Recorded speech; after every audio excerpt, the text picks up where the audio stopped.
morning and welcome to our morning devotion, and we'll turn to Exodus chapter 17 and verses 11 to 13. It says, So it came about when Moses held his hand up, the Israelites prevailed, and when he let his hand down, Amalek prevailed. But Moses' hands were very heavy, and then they took a stone and put it under him. He sat on it, and Aaron and Hur supported his hands, one on one side and one on the other side. Thus his hands were steady until the sun set. So Joshua overwhelmed Amalek and his people with the edge of the sword.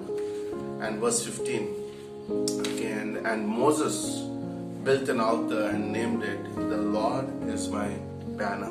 Let's pray. Father, we just thank you for this beautiful morning. Thank you for this another day you have given us, Lord, to see your goodness in the land of the living. Bless this morning and bless this portion in the name of Jesus we pray. Amen. I was thinking, like as believers, we are in a war. I was thinking when what happens when you're in a war? There's a constant like you're guarding yourself, you're protecting yourself. I remember being in Kashmir, and there's so much war and chaos in that city, and there's guards everywhere. They're guarding the city, and similarly a believer is also in a war or a combat. In a sense, like Pastor Shibeli once said, like we are not children in the playground, but we are soldiers in the battlefield. And as a soldier, we are so important to win the battle. We see in this passage that we just read, there are four groups of people that we see in this passage, and all the four are important to win the battles. Like in an army, there are four different divisions now that work together to win a battle. In the same way, like even in a Christian combat, in a Christian battle, we have these four groups of people that gives us victory. And we see the first person I'm going to talk here is about Joshua. Here is Joshua and a group of Israelites who are ready to face the Amalekites with a sharpened stone. And it's amazing. Here is Joshua. First time we see the Joshua facing the battle. This is the first appearance of Joshua in a sense, like on action. And he is facing the Amalekites, and he is going to win victory, through the sword. In application to our lives today, we don't fight with our swords and weapons, literal swords or literal weapons.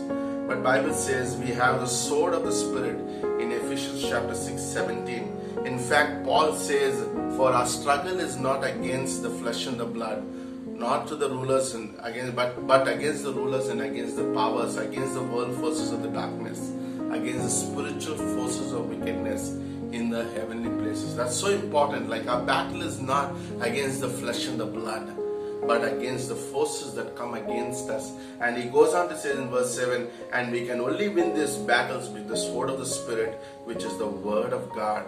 And that's so important in our lives that we are like Joshua on the battlefield, and we have the sword of God's word that helps us to win our battles in our day-to-day life. And number two, then we also see Moses with the staff. I like that, Moses with the staff on the hilltop. And Moses is up there and praying. And as long as he's praying on the hilltop, there's a victory below for Joshua. And that's so important thought to consider. Like there we have Joshua's who are fighting the battles, and there are Moses who are praying so that Joshua could win, and he's lifting his staff. As long as his staff is upon high, Joshua below is winning battles. And that's amazing. Today as believers, we have an high priest too who's praying for us, like day and night. Like no, he's praying for us. And we also meet people who would pray for each other.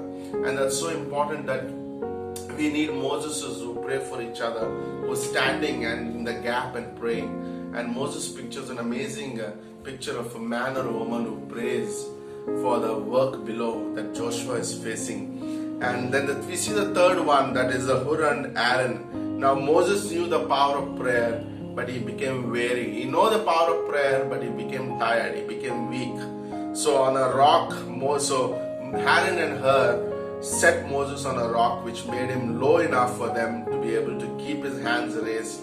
And all these three men were changing the direction of the battle. I like that. Like all these three men are changing the direction. Like I was thinking how desperately we need Aaron and Hur to hold up the like the churches and individuals and leadership, like Aaron and Hur and Moses who are praying. I like that. So there's Joshua right below on the battle. There's Moses, Aaron and Hur lifting up their hands. And then there's also the fourth person, that is Jesus Christ. And we see that in verse 15 where Moses, after finishing the war, after he won the war, Moses built an altar and named it "The Lord is a Banner." I like that thought. I was reading this story. There's a small there's a small little town in between Germany and Switzerland called the Liechtenstein. And in that little town there's a castle with special limited access. Like not everybody can reach there. But we are told that when the flag is flying in that castle, the king is inside the residence. When the flag is not flying, it is assumed the king is not there. And the flag is a sign of the presence of the king. In the same way, Moses was telling, you know what? Of course, I prayed, Hur and Aaron were praying, and Joshua was winning the battles. But it's beyond all, the victory was won because of the Lord. He was the fourth person who was in the scene, and Moses puts a banner there, like the Lord is the banner. He needs all the glory. He is the reason of our victories. And let's not forget that in our lives, the reason for our victories in our life, no matter how much we do, is because of the Lord. Like that's where Paul could say, I am what I am by the grace of God. And that's where the fourth person in the furnace is Jesus Christ in the book of Daniel.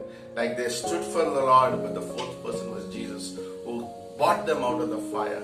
And that's so important that we give God the glory, that His banner be lifted up. And when people see the banner of Christ, they know the presence of God is there. They didn't win victories by their own strength, but the presence of God was there. And that was the reason for their victories. And what an amazing thought this morning as we move our homes, when we move out of our homes this morning, to think about, like, Lord is our banner.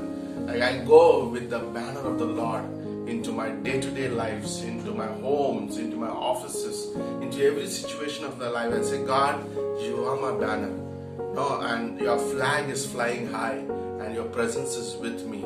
And that's the joy of a believer's life. Amen.